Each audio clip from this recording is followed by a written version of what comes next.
He didn't know what war was. All he knew was that his human smelled different that day, a sharp, unfamiliar scent of fear clinging to him as he walked out the door. He didn't understand the strange uniform or the hurried goodbye. He just knew his person was leaving.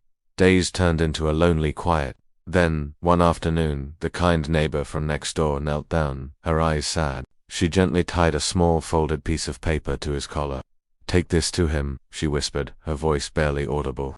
"Go find him." And so, he ran. He didn't have a map, no directions, only the memory of his human scent pulling him forward.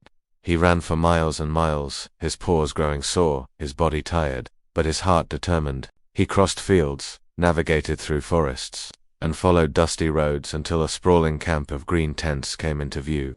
He darted through the chaos, ignoring the shouts and strange noises, his nose leading him through the maze of people. And then he found him, his soldier. The man's eyes widened in disbelief, and then tears streamed down his face as he dropped to his knees and wrapped his arms around his furry friend. He hugged him tight, burying his face in his fur, whispering his name over and over.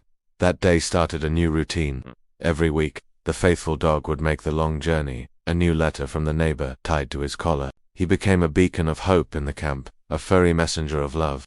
Each time he arrived, his soldier's face would light up, a brief moment of home in a world of uncertainty. The dog would rest, get his belly rubbed, and then make the trip back, ready for the next delivery. He carried letters of longing, of hope, of simple daily news. He was the bridge between two worlds, a loyal companion who didn't understand the war but understood love perfectly. He knew his job was important. Then, one week he arrived at the camp, but his soldier wasn't there to greet him. The other soldiers looked at him with pity, their faces grim. They tried to give him food, to pet him, but he just sat, waiting. And even when the camp packed up, when the trucks rolled away and the tents came down, the dog waited.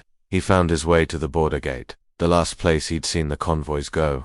A letter, now worn and dusty, was still tied to his collar. He sat there, a steadfast statue of loyalty, refusing to leave, forever waiting for his soldier to come home and read his final message.